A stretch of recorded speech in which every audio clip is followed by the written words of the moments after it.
At ikaw, anak ng tao, manghula ka laban sa mga bundok ng Israel at sabihin mo, kayong mga bundok ng Israel, pakinggan ninyo ang salita ng Panginoon. Ganito ang sabi ng Panginoong Diyos, sapagkat sinabi ng kaaway sa inyo, aha, at ang dating mga mataas na dako ay aming pag-aari. Kaya't manghula ka at iyong sabihin, ganito ang sabi ng Panginoong Diyos, sapagkat sa makatwid bagay, sapagkat kanilang ginawang sira kayo at nadaig kayo sa lahat ng dako, upang kayo'y maging pag-aari ng nalabi sa mga bansa, at kayo'y nabanggit ng mga labi ng mga mangdadaldal at masamang ulat ng bayan. Kaya't kayong mga bundok ng Israel, inyong pakinggan ang salita ng Panginoong Diyos. Ganito ang sabi ng Panginoong Diyos sa mga bundok at sa mga burol, sa mga daan ng tubig at sa mga libis, sa mga sirang dako, at sa mga bayan na nangapabayaan, na mga naging samsam at kakutyaan na nalabi sa mga bansa na nangasa palibot. Kaya't ganito ang sabi ng Panginoong Diyos, tunay na sa silakbo ng aking paninibugho ay nagsalita ako laban sa nalabi sa mga bansa at laban sa buong Edom na nagtakda ng aking lupain sa kanilang sarili na pag-aari na may kagalakan ng buo nilang puso, na may sama ng loob upang ihagis na pinakasamsam. Kaya't manghula ka tungkol sa lupain ng Israel at sabihin mo sa mga bundok at sa mga burol, sa mga daan ng tubig at sa mga libis, ganito ang sabi ng Panginoong Diyos, narito, ako'y nagsalita sa aking paninibugho at sa aking kapusukan, sapagkat inyong tinadlay ang kahihiyan ng mga bansa. Kaya't ganito ang sabi ng Panginoong Diyos, aking itinaas ang aking kamay na aking sinasabi, tunay na ang mga bansa na nangasa palibot ninyo, magtataglay sila ng malaking kahihiyan. Ngunit kayo, o mga bundok ng Israel, inyong isusupling ang inyong mga sanga, at magbubunga sa aking bayang Israel, sapagkat sila'y malapit ng dumating. Sapagkat narito, ako'y sa inyo, at ako'y babalik sa inyo, at kayo'y mabubukid at mahahasikan. At ako'y magpaparami ng mga tao sa inyo, buong sangbahayan ni Israel, sa makatwid bagay siyang lahat, at ang mga bayan ay tatahanan, at ang mga sirang dako ay mga tatayo.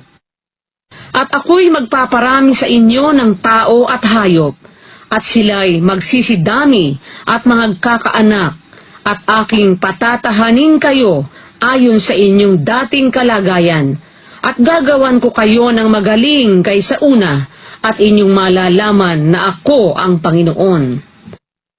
Oo, aking palalakarin sa inyo ang mga tao, sa makatwid bagay ang aking bayang Israel, at kanilang aariin ka, at ikaw ay magiging kanilang mana, at hindi mo na sila wawalaan ng mga anak. Ganito ang sabi ng Panginoong Diyos, sapagkat kanilang sinasabi sa iyo, ikaw na lupain ay manglalamon nga ng mga tao, at naging mapagpahirap sa iyong bansa. Kaya't hindi ka na manglalamon pa ng mga tao, o papatay pa man sa iyong bansa, sabi ng Panginoong Diyos. O iparirinig ko pa man sa iyo ang kahihiyan ng mga bansa, o magtataglay ka pa man ng kakutyaan ng mga bayan, o ititisod mo pa man ang iyong bansa, sabi ng Panginoong Diyos. Bukod dito'y dumating sa akin ang salita ng Panginoon na nagsasabi, anak ng tao, nang tumatahan ang sangbahayan ni Israel sa kanilang sariling lupain, kanilang inihawa ang kanilang lakad, at ng kanilang mga gawa.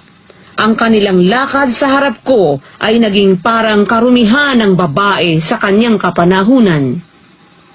Kaya't aking ibinugso ang aking kapusukan sa kanila dahil sa dugo na kanilang ibinubo sa lupain, at dahil sa kanilang nilapastangan ng kanilang mga Diyos-Diyosan. At aking pinangalat sila sa mga bansa, at sila'y nagsipanabog sa mga lupain, ayon sa kanilang lakad, at ayon sa kanilang mga gawa, ay hinatulan ko sila.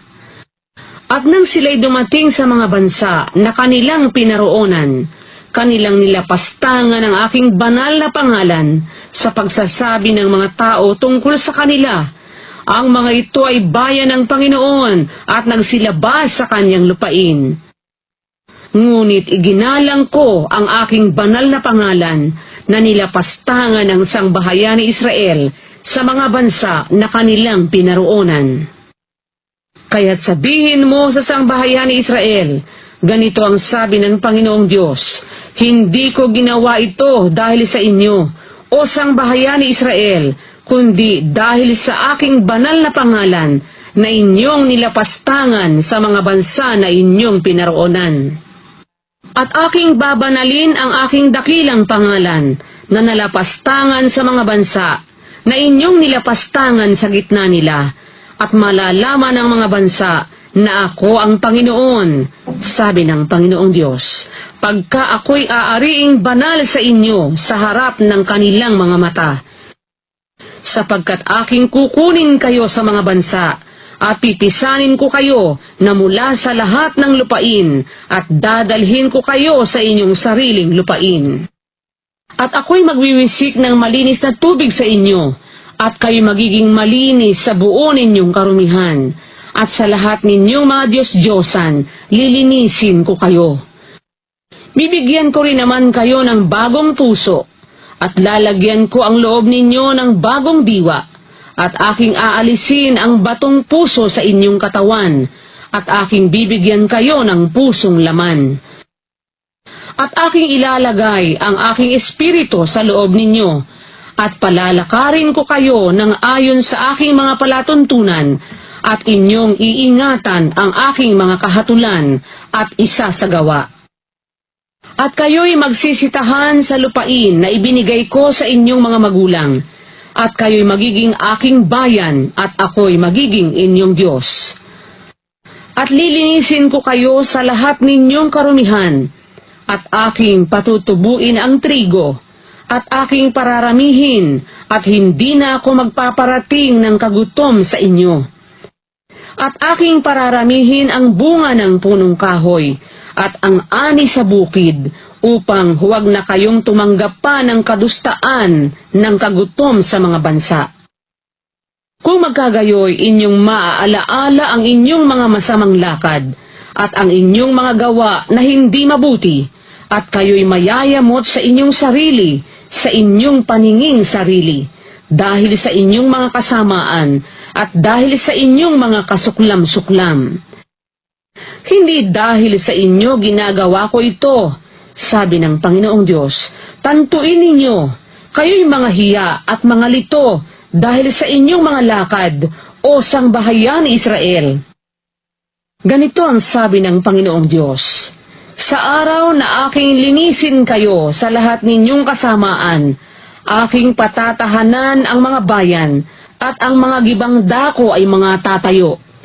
At ang lupain na naging sira ay mabubukid, na naging sira sa paningin ng lahat na nangagdaraan. At kanilang sasabihin, ang lupaing ito na naging sira ay naging gaya ng halaman na ng Eden, at ang sira at giba at wasak na mga bayan ay nakukutaan at tinatahanan. Kung magkagayoy, malalaman ng mga bansa na nalabi sa palibot ninyo na akong Panginoon ay nagtayo ng mga guhong dako, at tinamnan ko ang dakong sira, akong Panginoon ang nagsalita at aking gagawin. Ganito ang sabi ng Panginoong Diyos, bukod dito pa'y pagsasanggunian ako ng sangbahayan ni Israel upang gawin sa kanila, ako'y magpaparami sa kanila ng tao na parang kawan.